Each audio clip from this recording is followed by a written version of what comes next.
Hari ini gue mau ajak kalian buat main ke rumahnya Mas Andit, drummer Armada. Setelah ketemu pertama kalinya di Dahsyat RCTI kemarin, gue akhirnya janjian buat main ke rumahnya. Nyasar gue, ternyata rumahnya nggak di dalam sini. Sekalian setting drum elektrik yang ada di rumahnya. Jadi Mas Andit itu punya beberapa drum, tapi katanya dia bingung nyetingnya harus gimana.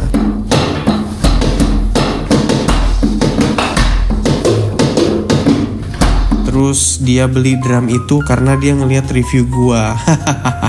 Wow, drum elektriknya guys, bukan kaleng-kaleng pilihannya. Gokil. Gila, ini ruangan mainan sama anak F-Not loh drumnya. Secret room. Secret room. Wow.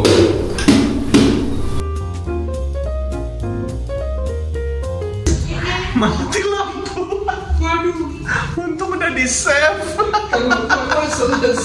Kalau enggak, kurang dari awal. Hitung 1, 2, 3. Nyala? Belum. Lagi. Yeay, bener kan? Hitung 1, 2, 3 bener kan? Terus gue juga nyeting drum pad yang biasa dipakai main buat akustikan. Ini sih drum pad sejuta umat ya. Kayaknya nggak pernah dipakai mas. Jarang banget. Tuh masih mulus banget tuh. Jarang banget itu. Masih mulus banget. Gokil.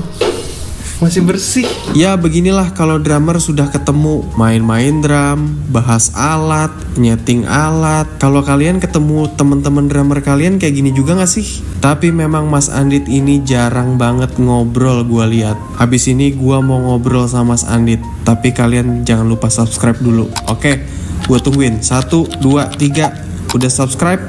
Mantep.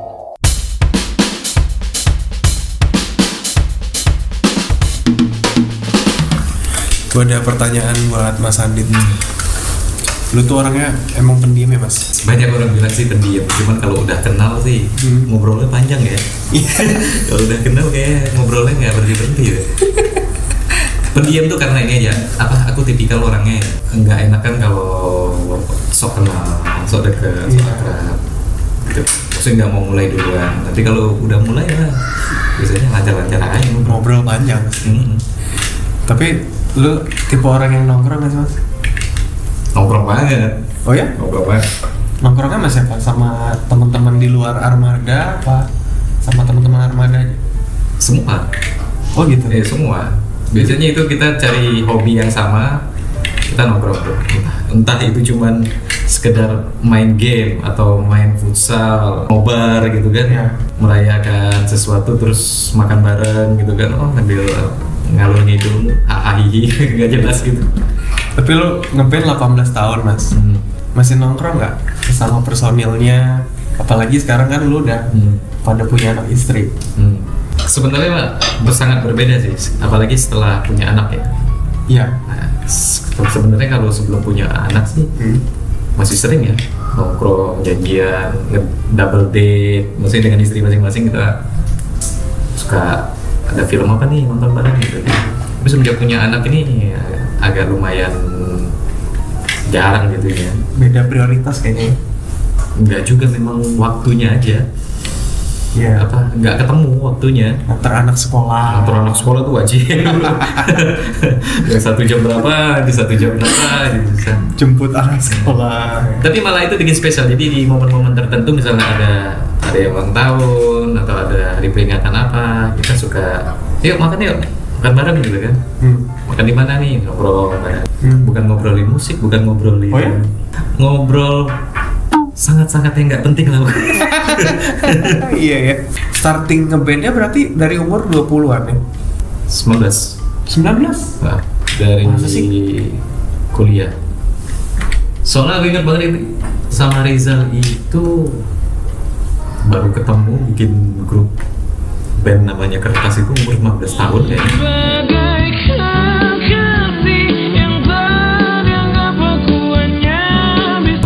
Tapi emang niatnya udah Ya. kita serius sih buat masuk industri gitu. Ya, karena ngerekam dan yang direkam itu lagu sendiri. Oke. Saat itu dikasih yang tadi yang kita rekam. Kertas nggak ngerasain yang ikut band competition? Ikut. Oh ya? Sebelum itu. Ya makanya kalau itu kan industri. Kalau yang hobi dan senang-senang itu ya Murah-murah kompetisi gitu ya. gitu kan. Sempet ikut Festival ikut. Mainin apa mas? Kalau aku itu dulu film teater ya. Pernah mainin Metropolis pernah. Oh ya? Under Glass Moon. Paling sering itu mainin Overture. Oh kita gitu gitu. Overture gitu 1962 kan. Oh ya. Terus ada lanjutannya apa tuh? Overture. Intronya aja yang 3 menit itu kan. Gila. Kenapa ya anak band itu pasti relate sama Dream Theater ya? Karena kan festival zaman dulu ini ya. Kalau nggak rumit lagunya nggak menang. Sekarang kebalikannya mas, sekarang makin rumit makin gak ada uang. Makanya kebalikan. Makin rumit makin nggak jualan. Lu belajar drum mas? Belajar sama otodidak pertama, terus kursus sama guru, dia itu pengajar di Yamaha. Terus belajar lagi sama senior musik juga di situ, namanya terkenal tuh di Jepang, Samsung namanya. Sekarang dia punya sound system namanya Reoni. Oh. Kalau lu manggung, kalau sound systemnya ada Reoni, nah itu yang punya itu guru drum saya. Oh gitu, di Palembang. Memang. Tapi di luar Palembang lu nggak pernah belajar drum lagi? Enggak. Ya otodidak aja. Otodidak aja. Kalau lu otodidak tuh belajarnya gimana mas? Apa lu ngeliat drummer A terus apa tuh? Itu cukup nggak buat lu? Ya namanya kalau otodidak tuh kan secara visual sama didengerin.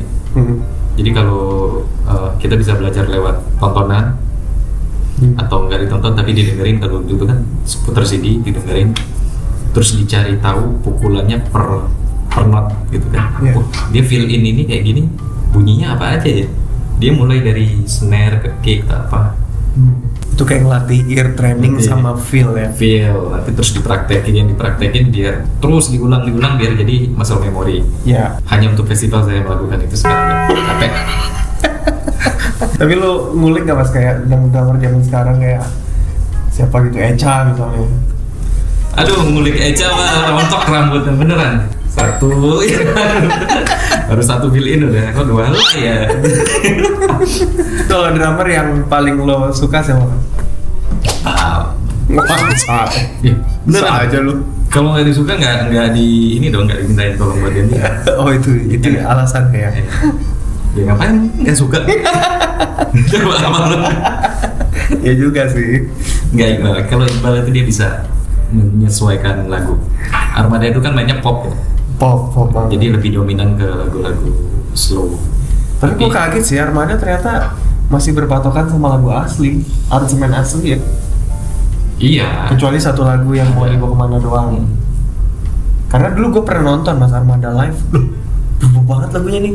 Mau dibawa kemana tuh? Iya, aransemennya. Sekarang eranya drama band-band itu pada ada aransemen live-nya. Rata-rata begitu. Tapi lu kenapa mas masih pakai aransemen asli? Apakah itu udah enak? Apa karena malas saja? Itu nomor sekian.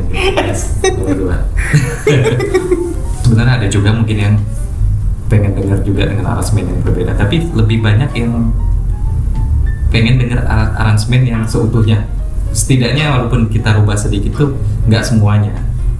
Jadi partnya itu tetap part asli, paling yang kita rubah soundnya, ya, nuansanya, temponya cepetin dikit. Jadi orang tetap dengar part originalnya, tapi dengan suara gitar yang mungkin soundnya berbeda, suara drum soundnya berbeda, dengan ketukan yang sedikit berbeda, feel yang berbeda, apa gitu kok. Gitu aja, kita nggak mau terlalu merubah juga. Karena memang banyak masukan juga ke kita, jangan terlalu banyak dirubah, nanti nggak enak gitu kan. Entah dari pendengar sendiri atau entah juga dari senior-senior kita juga. Jadi lu masih dengerin ya? Ya ibaratnya lu tuh kalau band kan orisinil. Ya kalau band di atas Armada ya Dewa 19. Dewa tuh kan sebenarnya nggak ngerubah nggak banyak juga ya berubah. Tapi rubah sound doang. Ya lebih Ya, begitu. Soundnya lebih Sama. lebih diupdate soundnya. Tuh. Jadi bukan karena malas ya mas. Itu nomornya. Nomor 2 apa nomor 3? Asal kau bahagia di aransemen reggae. Oke. Kasih velocity tuh. Iya kan kemarin ya. Oh iya gua kemarin tuh. Aduh dikasih velocity gimana? Dia sendiri juga baru tahu velocity itu dari bini gue. Itu namanya udah umur mas. Udah umur. Lagi. Lu tipe-tipe yang suka belanja drum gak mas? Nggak boleh. Gak boleh sama istri ya? Nggak juga sih, cuman kadang ditanya kepake nggak, buat apa gitu. Sebelum beli tuh istri belum ngomong udah Pakai nggak? ya, dia Pakai pergi. nggak? Kepake Iya, nggak? Iya, jadi yang lama kan masih ada Lu gitu. punya berapa senar mas? Kayaknya banyak deh. Sekarang tinggal sisa 2. 3 nih sama Edna. Lu kan ada DW itu gue lihat. DW kolektor ya? Sama Pearl. Pro Reference itu. Terus? Cuman 2 itu? Cuma 2 itu. Ini gua kan waktu ngulik lagu-lagu Armada, gua kan ngulik main lu juga. Kayak lu sering nih main ini right. Terus tangan kirinya lu masih mukul open hi-hat ciketak gitu. Pertama kebutuhan lagu itu. Oh gitu. Karena di lagu Asal Kau Bahagia kan dia ada selalu begitu. Itu rekamannya lu main kayak gitu. Emang rekamannya begitu. Oh gitu. Jarang banget itu. Dan kayak lagu itu, Gurel, itu kan tangan kirinya juga lu main kan? Iya. Itu karena ngerasa enak aja maksudnya. Kalau main begini, ini kiri itu gimana ya? Kayak pengen diisi dengan suara yang Lu nggak mau kehilangan momen open close hi-hat itu ya? senang aja bukannya? Senang aja bukan karena ada keharusan khusus kalau di pergi-pagi pulang pagi. Tapi banyak loh kayak lagu apa lagi ya? Harusnya. Lu main juga itu kan? Cik-cik-tak. Oh, pas ref. Itu emang lagunya begitu. Emang kayak gitu ya? Emang lagu aslinya gitu. Jadi rekamannya lu main kayak gitu? Oh. Dia selalu Gua pikir itu cuman open close kan. Jadi gue pikir tuh cuman karena lu pengen nambahin aja pas live. Oh enggak Enggak gitu. Oh. Tapi itu hal yang sangat banget jarang dilakukan dan kepikiran ya. Emang ya? Jarang. Enggak mas, jadi ini ya kalau misalnya Berarti gue drummer aneh ya? enggak aneh juga, tapi pas yang lain enggak, gue sendiri begitu, berarti aneh dong. beda sendiri kayak. Kayaknya pulang Coba tak pulang rindu tuh dia nggak ada tuh begitu, Nah, tapi gue tambahin kayak lagu itu. Kenang tak pulang, itu gue tambahin sendiri. Lu tau nggak kalau lagu itu tuh ada 2 mood di situ, mood shuffle sama nggak shuffle. Itu sebenarnya gimana sih mainnya? Gak tau gue juga. Itu lagu paling aneh karena gue nggak biasa maininnya. Maksudnya kayak kan itu ada reggae-nya kan? Iya. Ada reggae-nya kayak lu kan taruhnya di 2 sama 4.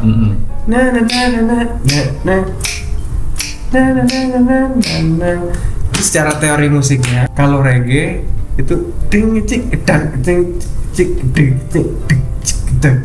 1 sama 3 ding cik ding cik ding ding ding ding ding. Oh. Kalau dak itu gua ini bener gak sih gini? Iya bener gitu. Pas latihan pertama tuh si Bang Rian masih sih, Bang ini beatnya bener gini. Pertama gua pakai yang reggae bener. Deng ngecik gedang ngecik gedeng. Terus kata Bang Rian, kayaknya nggak gitu deh Bang beatnya. Hah gimana? Terus gua dengerin lagi.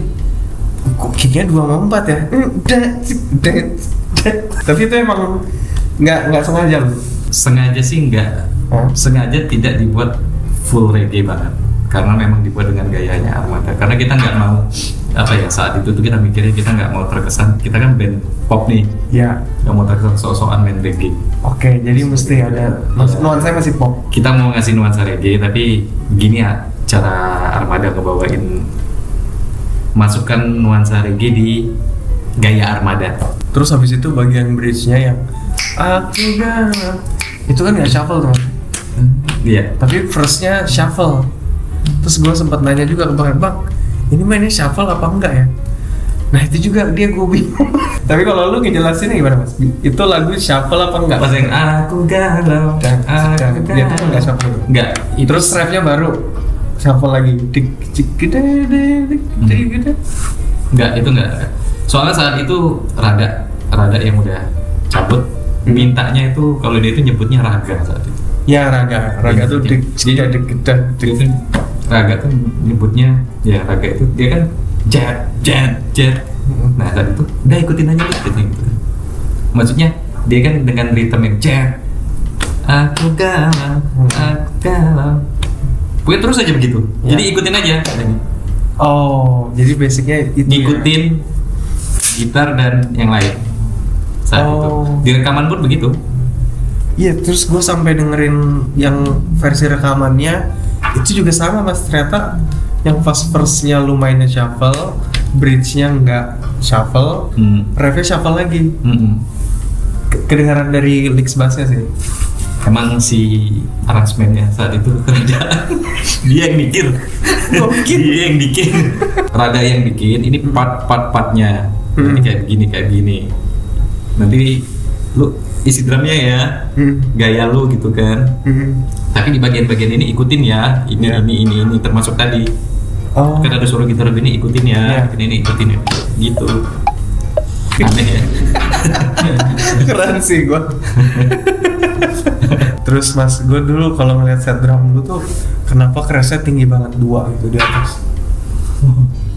Tahun berapa lu lihat? Lama sih. Tahun tertinggi gue tuh zaman kertas sama album pertama itu tinggi banget. Gue kalau ngumpul simbal tuh mungkin gue loncat dulu. Asli, dan itu banyak banget drummer yang ngomongin gila simbalnya Andit tinggi. Mau sampai tiang listrik. Iya. Dari dulu sih udah kebiasaan begitu, dari zaman festival. Kebiasaan? Dari zaman festival ya. Serius lu? Serius. Jadi stand simbalnya mentok gitu maksudnya? Iya. Hah? Masa sih? Bener. Nanti kalau lu ke Palembang ketemu teman-teman lama gue, tanya emang nanti dulu gitu kalau simbalnya. Masa? Iya. Setinggi itu? Setinggi itu, malah sekarang itu sebenarnya udah nggak setinggi dulu. Kalau sekarang masih tinggi sih? Enggak ya? Udah normal ya? Manusia normal. Udah nggak loncat, terus mundur. Masa sih mas? Iya. Tapi tangan lu nyampe? Jadi pukulan itu tuh gua ngukurnya tuh bener-bener ini lurus. Jadi ini lurus bener-bener. Nada itu maksimalnya, berarti stand itu harus setinggi itu. Gua dapat lurus. Anjay. Tapi sekarang umur saraf kejepit juga bro. Iya saraf kejepit lo, hati-hati. Jadi jangan terlalu tinggi. Iya. Gini nggak nyampe. Jangan lagi nanti belakang lo. Jangan turunin. Tapi itu gila sih. Nguras tenaga. Pernah coba nggak? Nggak. Cobain lo? Nggak pernah. Buat dia bagus lo. Enggak, gue takut saraf kejepit. Mungkin efeknya nih, karena lu ketinggian dulu simbal keras. Gue belum pernah lihat orang masang keras gimbal setinggi itu. Masa sih? Belum lah. Pesan drama-drama luar banyak gitu. Ya karena memang badannya tinggi. Iya ya. Iya juga. Kan kalau kita tingginya hampir sama nih, mirip. Banget ya. Kapan lo balik manggung lagi mas sama Armada? Belum tahu, insya Allah. Belum tahu beneran, ini belum tahu. Insya Allah mungkin entah Juni, Juli, Agustus mungkin. Ya. Tergantung apa recovery-nya nanti udah memungkinkan belum untuk perform atau enggak. Main di depan 30 orang beda mas sama main di studio ya kan? Iya. Kayak Armada kan show-nya selalu pusat deh, selalu open air kan? Alhamdulillah. Dan penontonnya selalu seru gitu. Itu dia menjaga adrenalinnya itu kan. Jarang-jarang nih bisa ngobrol sama Mas Andit nih. Thank you Iqbal udah bantuin. Terima kasih. Gue juga nggak kebayang loh gue bisa main sama Armada. Nggak kebayang. Tim krunya, tim manajemennya, player yang lainnya bukan di satu circle gue. Iya ya. Iya. Gak ada yang kenal sama sekali ya. Cuma lu doang yang gue kenal. Ya Diki sih kenal. Cuma tahu aja gitu kan. Nggak kenal dari lama nih. Udah kenal. Dari gue kecil ya. Tapi gimana rasanya?